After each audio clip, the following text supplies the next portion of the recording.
we have started about the H-mole, and in which we have already discussed up to the pathogenesis of H-mole. Now we are going to look at the genetics of H-mole. In the H-mole, there the chromosomal component is there is 46 chromosome, and the most common karyotype is 46XX, and very rarely 46XY occur. And the chromosomal component, it is basically totally paternal. Why it is totally paternal? It's mean that either an empty egg is fertilized by two sperm, so two sperm have 23 X chromosome. Each sperm contribute 23 chromosome, either 23XX or 23X and 23Y, and result in a chromosomal karyotype that consists of only paternal component.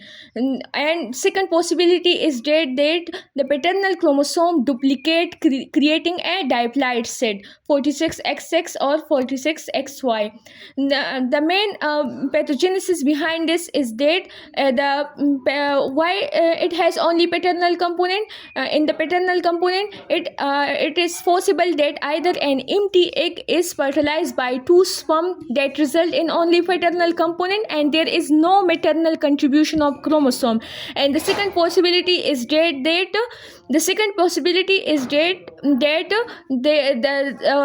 empty egg is fertilized by a single sperm, but the chromosomal component of that single sperm duplicate and result in a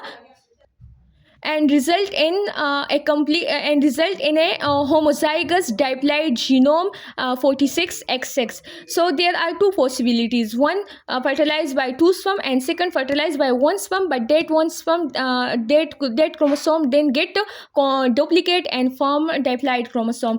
So this will result in a non-viable pregnancy. Normally 23 chromosome from male and 23 chromosome from female contribute and result in a whole set of 46 chromosome, which consists of both paternal and maternal component. But in H-mole, there is only paternal component but no maternal component. So and this was all about the complete H-mole. This was about the complete H-mole. Complete H-mole basically consists of a set of chromosome that contain only the paternal component. Now we will study about the genetics of the partial H-mole. In the partial H-mole, there is triploid chromosomes number, that is one paternal component and one maternal component and two paternal component. It's mean that one egg is fertilized by two sperm. One egg is fertilized by two sperm that result in triploid number of chromosome.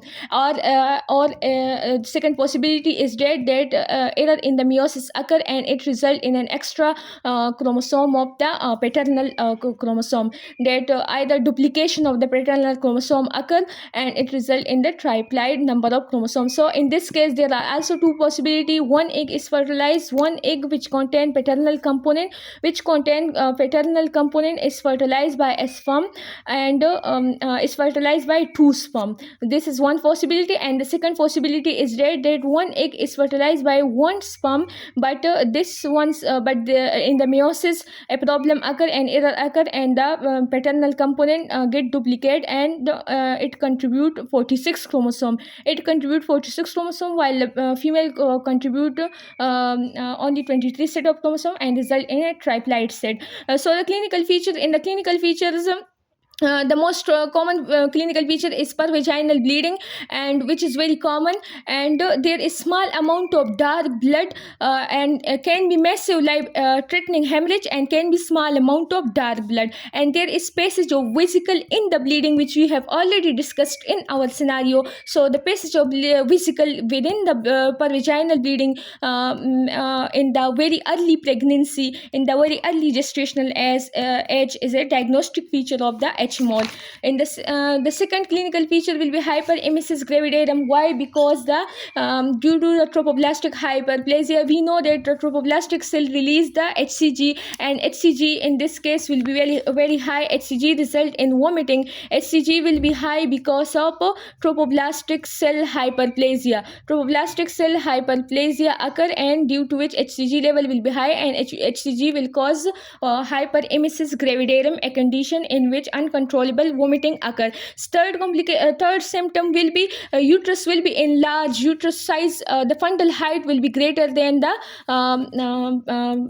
period of gestation. On examination, the uterus will have duffy consistency. Its symphysiofundal height will be greater than the period of gestation. Because of the hyperplasia of the placenta, the fundal height will be greater, and the pedal parts will not be palpable, and the cardiac activity on auscultation will be absent. And on palpation, the pedal part will not be palpable in complete mole, but in partial mole, the fundal height will be greater than POG, like complete H mole. Fetal part may palpable, or we can see it on ultrasound, and cardiac activity on auscultation will be present.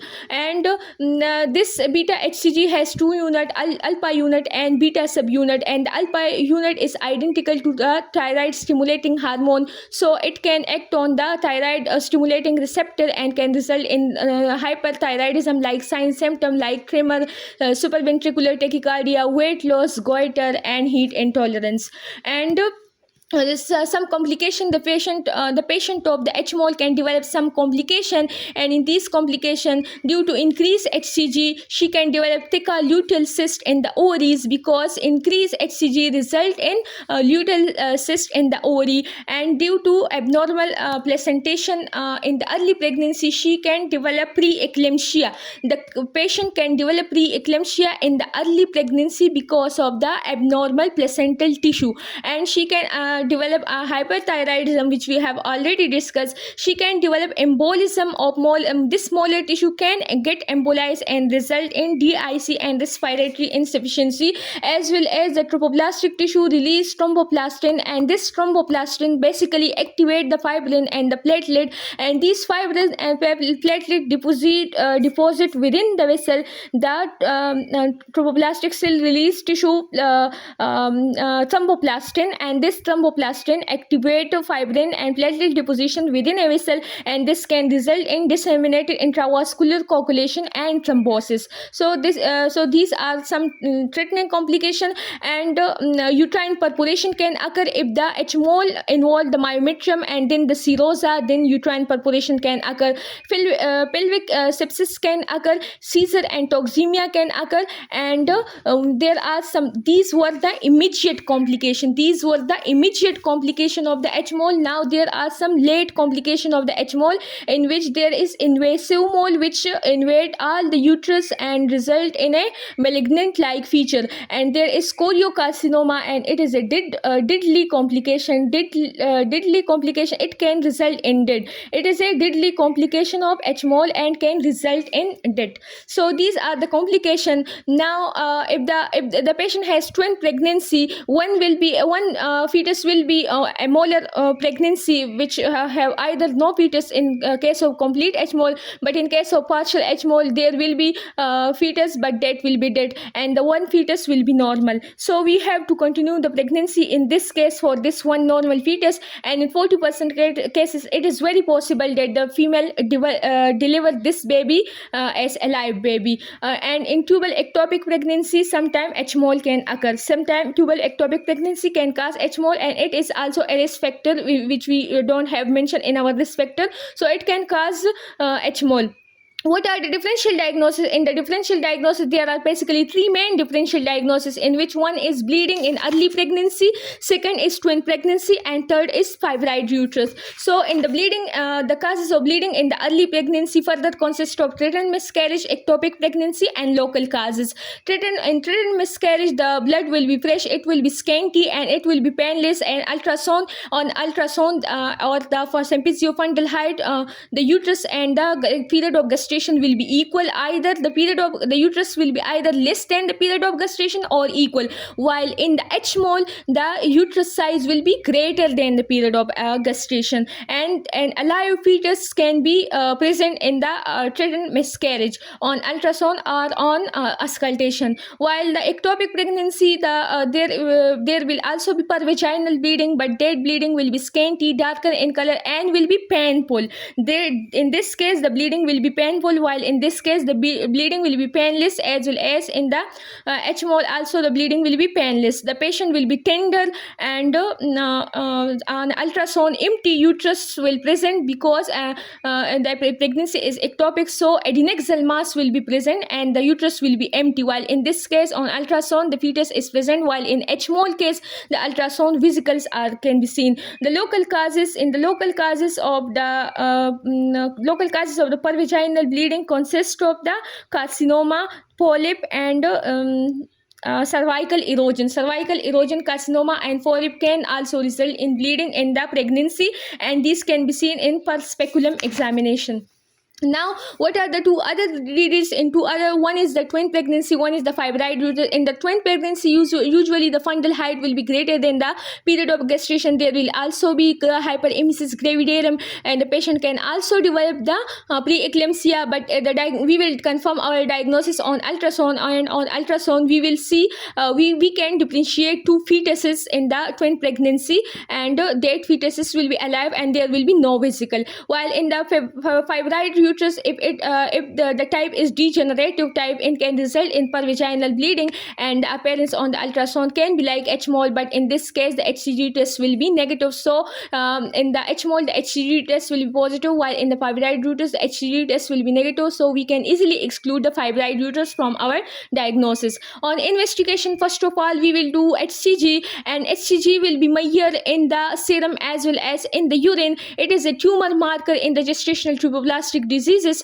and it is basically produced by the syncytial trophoblast. This outer layer of cell basically produce the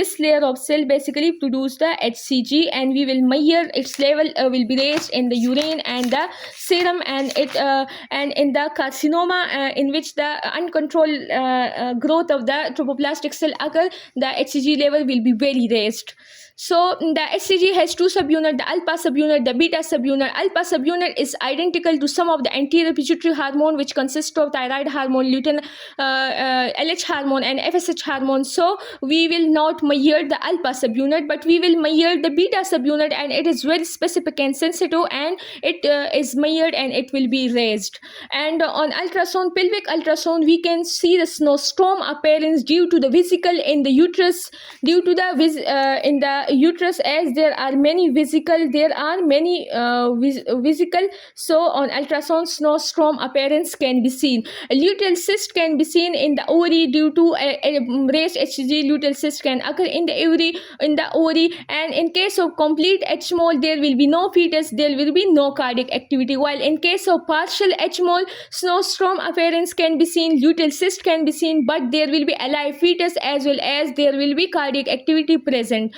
So after that, if alive fetus is present and snowstorm appearance and there is a placental abnormality, so it is difficult to diagnose on ultrasound. The partial mole is difficult to diagnose on ultrasound, so we will have to do Doppler then, and in the Doppler the change in the waveform of the uterine artery can be seen, because we know that we have already discussed that there is swelling of the arteries, and as well as there is swelling of the artery which is called cistern formation, and as well as the uterine artery which are called the spiral arteries, which we have already discussed.